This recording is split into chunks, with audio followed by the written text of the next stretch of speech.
जय श्री राम। दोस्तों, समय सबसे बड़ा बलवान होता है और इस बलवान होने का एक सबूत देता हूं।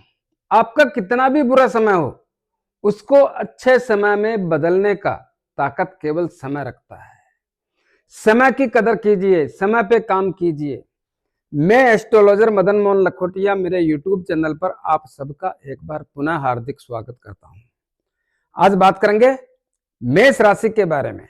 मेष राशि मैंने लिखा है मेष राशि 2026 मां, परिवार, सुख, जायदाद, वाहन योग है या नहीं। कब 2026 में क्यों आती है परेशानी। दोस्तों, मेरे मोबाइल नंबर 9829911500। आइए विस्तार से चर्चा करते हैं। मेष राशि, मेष राशि के स्वामी मंगलदेव होते हैं।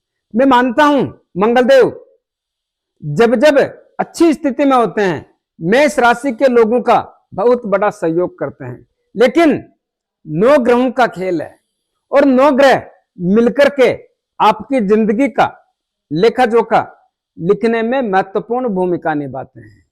लेकिन इन 9 ग्रहों के बीच भी एक ऐसी स्थिति बनती है जिनमें 4 ग्रह ऐसे हैं जो किसी भी राशि के परिवर्तन में या सुख दुख में बहुत बड़ी भूमिका निभाते हैं। अगर ये 4 ग्रह अच्छी स्थिति में बैठते हैं तो व्यक्ति को सड़क से शिखर पर पहुंचाने में देर नहीं लगती। लेकिन इन 4 ग्रहों का तालमेल ठीक नहीं होता है। कौन कौन से ग्रह हैं वो? शनिदेव जो एक घर में 2.5 वर्ष के लिए रहते हैं, राहुदेव और केतुदेव जो एक घर में 1.5 वर्ष के लिए रहते हैं। राहुदेव का घर अलग होता है और केतुदेव का घर अलग होता है। लेकिन मंगलदेव भी आपकी राशि के स्वामी होते हुए अगर गलत जगह बैठ जाते हैं, रहते तो 1.5 महीना ही है, लेकिन 1.5 महीने की अवधि में ही छक्का छुड़ा देते हैं, परेशान कर देते हैं, चाल और ढाल सब बिगाड़ देते हैं। इन 4 ग्रहों का जो खेल है उसी के आधार पे आपसे बात करने का प्रयास कर रहा हूं। आइए विस्तार से चर्चा करते हैं। आज का सब्जेक्ट है हमारा, ये चौथा भाव का सब्जेक्ट है। चौथा भाव किसका होता है? परिवार का होता है। परिवार का होता है, परिवार में खुशियों का होता है, माता का होता है, माता से संबंधों का होता है, माता की सेहत का होता है, जायदाद का होता है। कैसी जायदाद? मकान, दुकान, जमीन, खेती, पशु। और आपको मकान लेना है,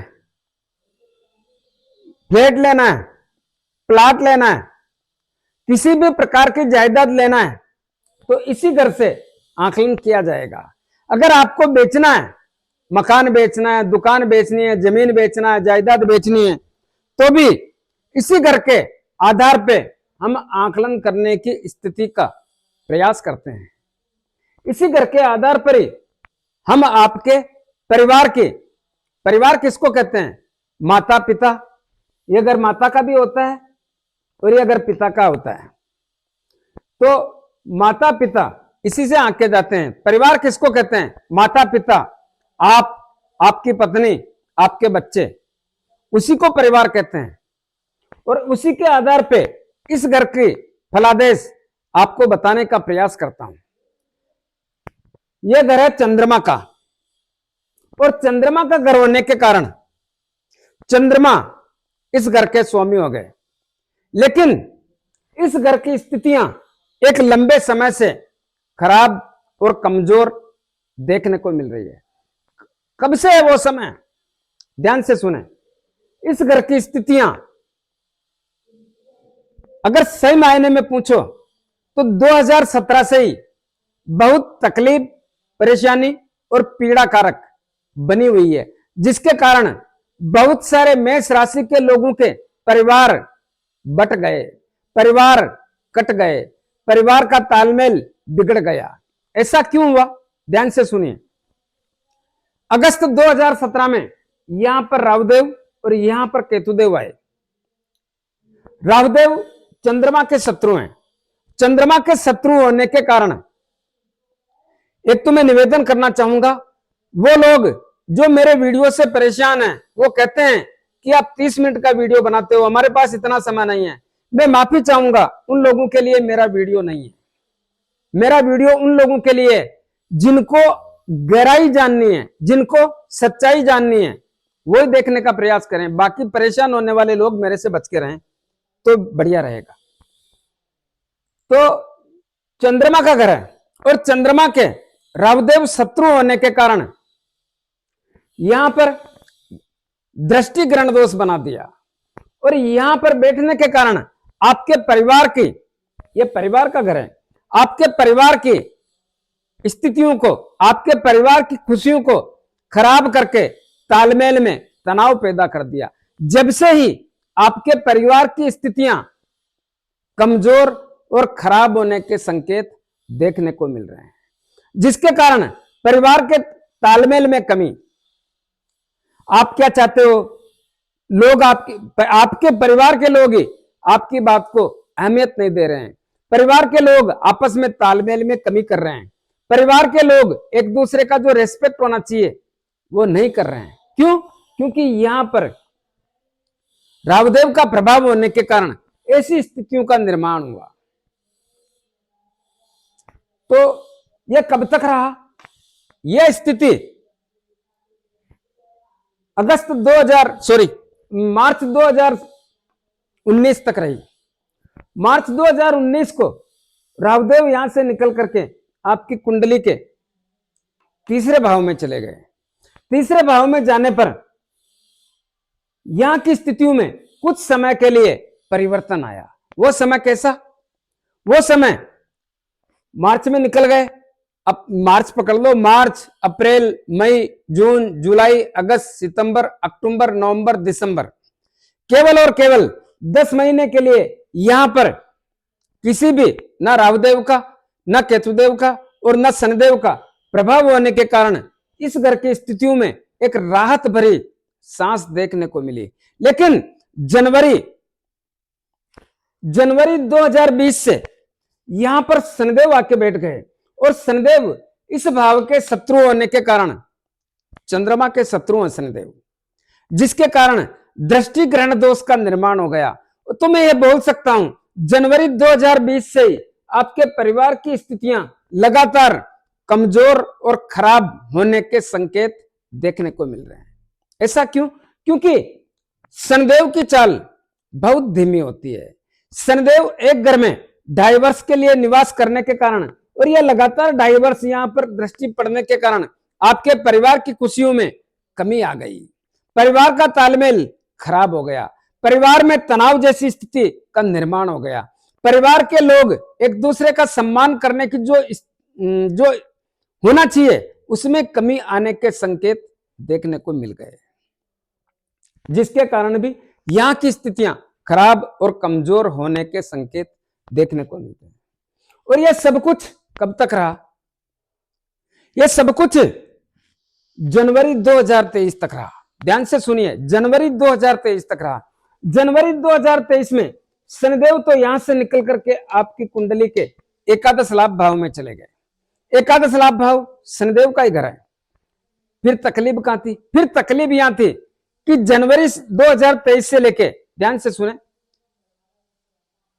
फरवरी, मार्च, अप्रैल, मई, जून, जुलाई, अगस्त, सितंबर, अक्टूबर, 9 महीने के दौरान यहां की स्थितियों में कुछ राहत जैसी स्थिति के संकेत देखने को मिल रहे थे।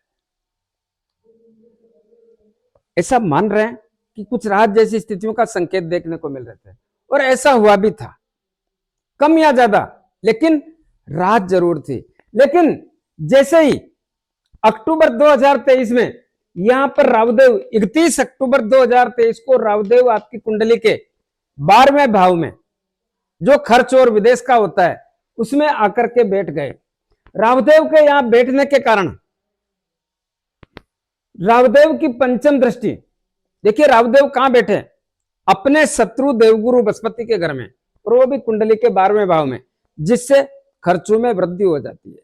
तो यहां पर बैठ करके अपनी पंचम दृष्टि 1 2 3 4 5 पंचम दृष्टि आपकी कुंडली के चौथे भाव पर पड़ने के कारण, ध्यान से सुनिए, कुंडली के चौथे भाव पर पड़ने के कारण, चंद्रमा का घर होने के कारण, राहुदेव चंद्रमा के शत्रु होने के कारण दृष्टि ग्रहण दोष का निर्माण कर दिया, जिसके कारण आपके परिवार की स्थितियों को तनावपूर्ण बनाने का काम कर दिया। परिवार के माहौल में जो परिवार की खुशियों की स्थिति थी उसको खराब और कमजोर करके तनावजनक स्थिति का आभास करा दिया। मैं यह भी बोल सकता हूं कि 2017 अगस्त 2017 के बाद आपका परिवार तनाव से ग्रसित था। आपके परिवार में तालमेल की कमी थी। परिवार का जो खुशियां का मामला था उसमें बहुत बड़ी कमी थी। एक कलह जैसी स्थिति का निर्माण हो गया परिवार में, कलह। तो यहां पर राहुदेव की पंचम दृष्टि आपके परिवार की खुशियों को खराब और कमजोर करने में महत्वपूर्ण भूमिका निभाई। जिससे क्या हुआ, जिससे परिवार की खुशियों में कमी जैसी स्थिति का आभास हुआ। जो तालमेल चाहिए वो नहीं बन पाया। और क्या हो सकता है, माता की सेहत कमजोर, माता से संबंध कमजोर। अभी कुछ ही देर पहले बताया ये माता का भाव भी होता है, आपकी मां का। तो माता से संबंध कमजोर, माता की सेहत कमजोर जैसी स्थितियों का निर्माण हो गया। भूमि भवन मकान दुकान जमीन जायदाद लेने में बेचने में तकलीफजनक स्थिति का आभास हो गया। लेने में तकलीफ, बेचने में तकलीफ, फिर भी किसी ने दुस्साहस करके लेने बेचने का प्रयास किया तो जो किया उसमें तकलीफ, ऐसी स्थिति का निर्माण हो गया। और वाहन सुख की प्राप्ति में भी तकलीफजनक स्थिति का आभास करा दिया। इस समय में आपके परिवार में जो तनाव था, जो परेशानी थी, जो कलह जैसी स्थिति थी, बहुत तकलीफजनक स्थिति का आभास कराती रही। इस समय परिवार के सुख में बहुत बड़ी कमी थी। परिवार के सुख में तो कमी की नींव अगस्त 2017 से ही लग गई। लेकिन जैसे जैसे समय बढ़ा वैसे वैसे परिवार की स्थितियों को भी खराब और कमजोर करने का एक सिम्टम्स पैदा हो गया। और यह सब कुछ कब तक रहा, 18 मई 2025 तक यह सब कुछ रहा। लेकिन अकेले राहुदेव ने यह काम किया? नहीं, ऐसा नहीं हो सकता। फिर इस घर की स्थितियों को खराब करने में मंगलदेव का भी बहुत महत्वपूर्ण सहयोग रहा। मंगलदेव तो इस राशि के स्वामी है, फिर मंगलदेव ने खराब क्यों किया? क्योंकि अक्टूबर 2020 में मंगलदेव आपकी कुंडली के चौथे भाव में अपने नीच राशि में प्रवेश कर गए। चंद्रमा का घर है और चंद्रमा के घर में जब जब मंगलदेव आएंगे अपने नीच राशि में आ जाते हैं। नीच राशि में आने के कारण परिवार की खुशियों को खराब और कमजोर या खत्म करने जैसी स्थितियों का निर्माण कर दिया। परिवार का तालमेल बिगाड़ दिया। परिवार में कलह जैसी स्थिति, परिवार में चिंता जैसी स्थिति का निर्माण करके आपके परिवार में बहुत बड़ी तकलीफों का सामना कराने की स्थिति का निर्माण कर दिया। जिससे क्या हुआ, जिससे पहली बात राहुदेव की दृष्टि, दूसरी बात मंगलदेव यहां विराजमान थे। और याद रहे राहुदेव और मंगलदेव भी मित्र नहीं है, तो जो पीड़ा होती है वो दूनी हो जाती है, चौगुनी हो जाती है। पीड़ा में बहुत बड़ा इजाफा हो जाता है, जिसके कारण इस भाव की स्थितियों को तनावपूर्ण देखने की स्थिति का आभास होता है। तो परिवार में सुख में कमी, माता से संबंध कमजोर, माता की सेहत कमजोर, भूमि भवन मकान दुकान जमीन जायदाद लेने में बेचने में तकलीफों का सामना कराने जैसी स्थिति का आभास होता है। फिर भी किसी ने साहस करके जमीन जायदाद लेने में या बेचने में प्रयास किया, उन लोगों को तकलीफ का सामना करना पड़ा या निराशाजनक स्थिति का आभास तो होने का एक सिम्टम्स देखने को मिलता है।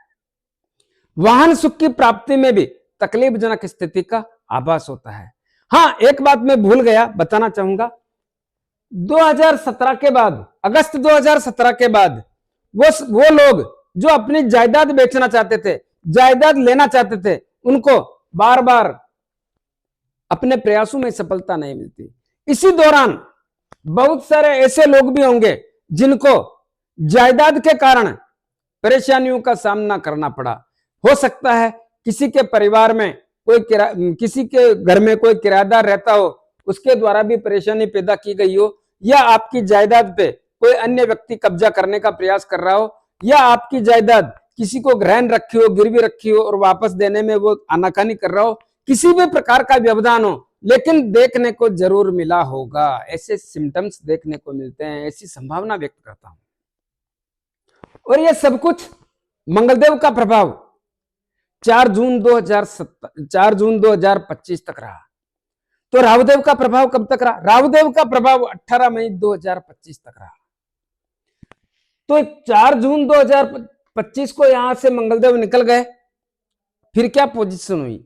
जैसे ही मंगलदेव यहां से निकले, तब इस भाव की स्थितियों में धीरे धीरे सुधार और मजबूती आने के संकेत पैदा हो गए। ऐसा क्यों हुआ? क्योंकि इस भाव पर किसी भी पाप ग्रह का प्रभाव नहीं होने के कारण इस भाव की स्थितियों को मजबूती के संकेत देखने को मिल गए।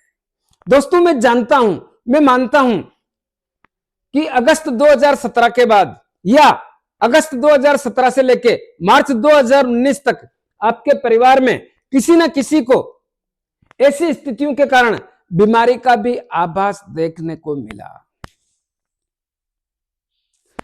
तो अब क्या स्थिति है इस भाव की? इस भाव की स्थितियां बहुत ताकतवर और मजबूत बनी हुई है। कब से? 4 जून 2025 के बाद। तो क्या परिवार की खुशियां बढ़ेगी? हाँ, परिवार की खुशियां 4 जून 2025 के बाद धीरे धीरे आपके परिवार का जो माहौल था उसमें बहुत बड़ा परिवर्तन होकर के एक सुधार के साथ में धीरे धीरे खुशियां बटोरने जैसी या खुशियां प्राप्त होने जैसी स्थितियों का संकेत चालू हो गया। कम या ज्यादा यह बात अलग है, लेकिन परिवर्तन जरूर आया, खुशियां जरूर मिली। जैसे जैसे समय बढ़ा वैसे वैसे इस भाव की स्थितियां मजबूत होने के संकेत देखने को मिल रहे हैं। लेकिन 13 सितंबर 2025 के बाद इस भाव की स्थितियां बहुत ताकतवर और मजबूत होना चालू हो गई। ऐसा क्यों? क्योंकि 18 अक्टूबर को यहां पर देवगुरु बृहस्पति पधार गए।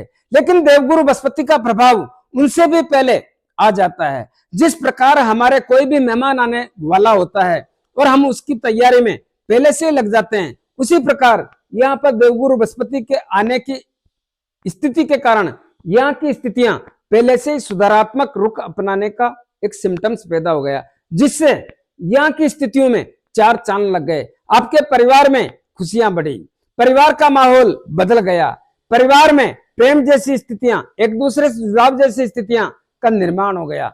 माता से संबंध मजबूत हो गए, माता की सेहत ठीक होना चालू हो गई, या जिनकी खराब थी सुधार के संकेत चालू हो गए।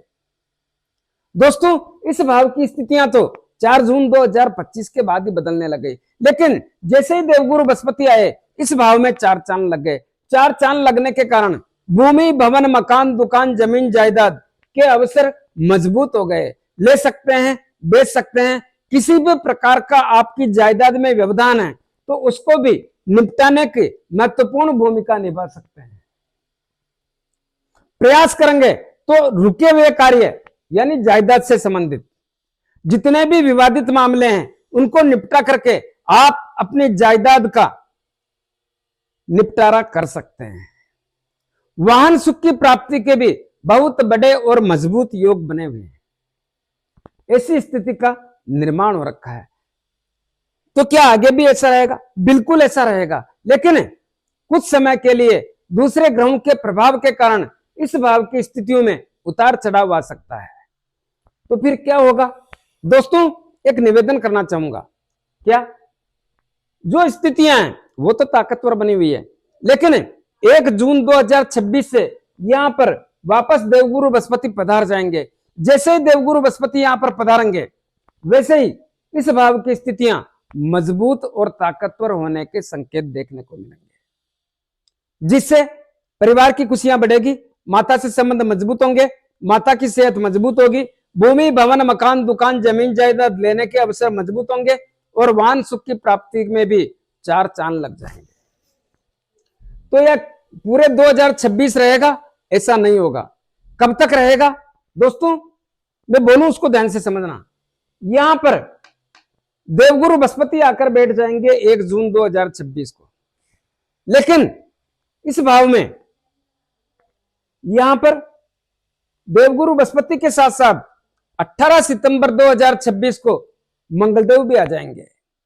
देवगुरु बृहस्पति की तो यह उच्च राशि होगी, लेकिन मंगलदेव की नीच राशि होने के कारण मंगलदेव यहां पर व्यवधान पैदा करने का काम करेंगे। लेकिन इसमें भी एक चाल है। कैसी चाल है? देवगुरु बृहस्पति यहां पर बैठे रहेंगे और देवगुरु बृहस्पति की सप्तम दृष्टि कुंडली के 10वें भाव पर अपनी नीच राशि पर पड़ती है। नीच राशि पर पड़ने के कारण आपके कर्म और कैरियर की स्थितियों को खराब होने के संकेत बनाते हैं। लेकिन यहां पर मंगलदेव बैठेंगे और मंगलदेव की सप्तम दृष्टि अपनी उच्च राशि पर पड़ती है और मंगलदेव इस भाव की स्थितियों को बनाकर रखने का काम करेंगे। तो फिर कैसा होगा? दोनों ही ग्रह आपस में मित्र होने के कारण इस भाव की स्थितियों को बनाकर रखने का प्रयास करेंगे। कैसे बनाकर रखने का प्रयास करेंगे? जैसे ही मंगलदेव आएंगे तो एक योग बनेगा। कैसा योग? विपरीत नीच भंग राजयोग बनेगा। इस राजयोग के कारण दोनों ग्रहों की स्थितियों को बनाकर रखने का प्रयास करेंगे, जिससे इस भाव की स्थितियां भी मजबूत रहने के और इस भाव की स्थितियों को मजबूत रखने के सिम्टम्स देखने को मिलेंगे। क्या सबको यह मिलेंगे? ना, नहीं मिलेंगे। क्यों नहीं मिलेंगे? जिनकी जन्म कुंडली में मंगलदेव की स्थिति बढ़िया नहीं है या देवगुरु बृहस्पति की स्थिति बढ़िया नहीं है, उनको अच्छे परिणाम कैसे मिल सकते हैं? सवाल ही नहीं। बाकी लोगों को अच्छे परिणामों के संकेत मिलने की संभावना प्रकट करता हूं। तो यह कब तक रहेगा दोस्तों? जब तक देवगुरु बृहस्पति और मंगलदेव यहां पर साथ रहेंगे। कब तक रहेंगे? 31 अक्टूबर 2026 तक। 31 अक्टूबर को मंगलदेव यहां से निकल करके कुंडली के 5वें भाव में आ जाएंगे। तब मंगलदेव अकेले रहेंगे। मंगलदेव अकेले रहने पर यहां पर परिणामों को खराब और कमजोर करने का सिम्टम्स देखने को मिलता है। यह कितने दिन रहेगा? लगभग, चालू रखो 1 मिनट, 1 मिनट आपको तारीख देता हूं कब तक रहेगा।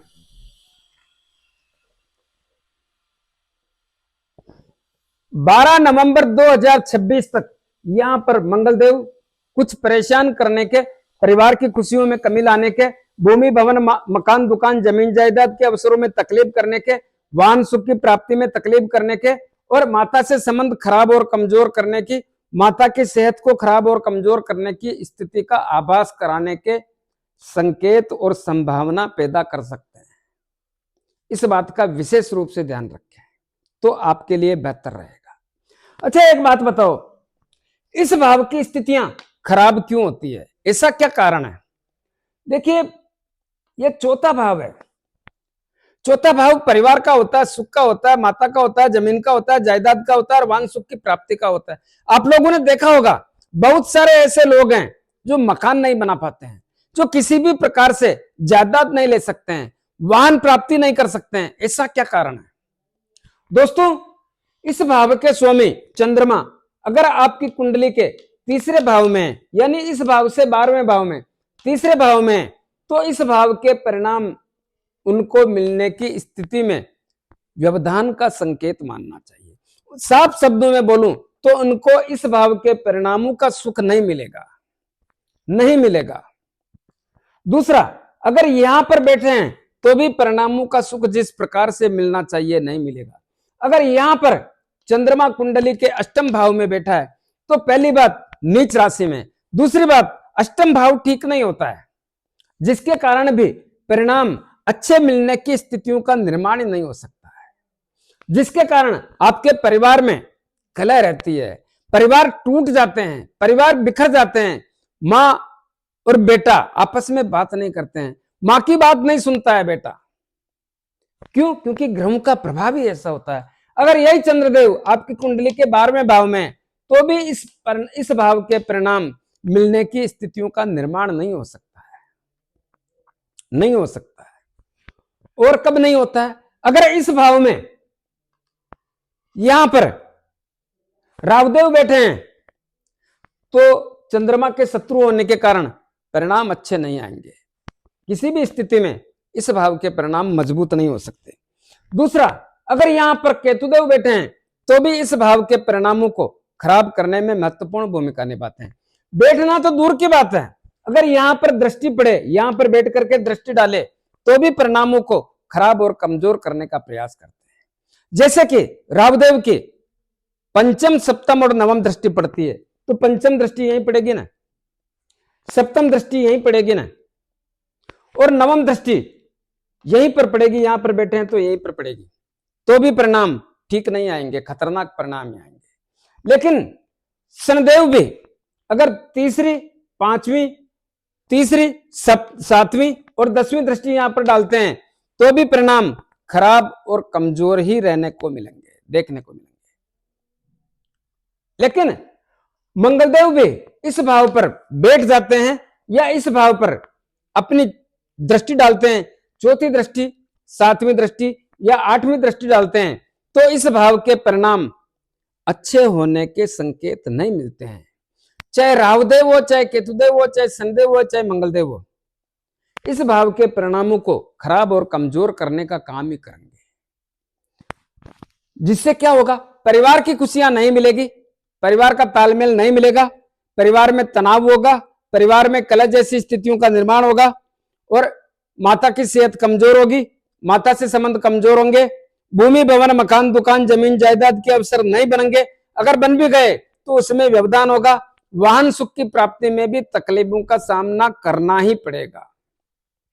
ऐसी स्थिति का निर्माण हो जाता है जिसके कारण स्थितियां खराब और कमजोर हो जाती है। दोस्तों, आपकी कुंडली में क्या पोजीशन है मुझे पता नहीं, ना मैं जानता। मैं इस कुंडली के आधार पे आपको बताने का, समझाने का प्रयास कर रहा हूं। तो जो स्थिति थी मैंने आपको समझाने का प्रयास किया। उपाय क्या बताऊं? बिना कुंडली देखे उपाय कैसे बता सकता हूं? आपकी कुंडली में ग्रहों की क्या पोजीशन है, कौन किसका शत्रु है, कौन किसका मित्र है, कहां बैठा है, कितनी डिग्री है, किसको देख रहा है, उसको कौन देख रहा है, यह सब कुछ कुंडली देखने पे ही समझ में आता है। उसके आधार पर ही फलादेश किया जा सकता है। फिर भी मैं एक उपाय बताना चाहूंगा। क्या करें? आपकी राशि के स्वामी मंगलदेव हैं और मंगलदेव अपने आप में बहुत बड़े ग्रह होते हैं। जितना संभव हो सके प्रतिदिन हनुमान जी महाराज की आराधना करना चाहिए।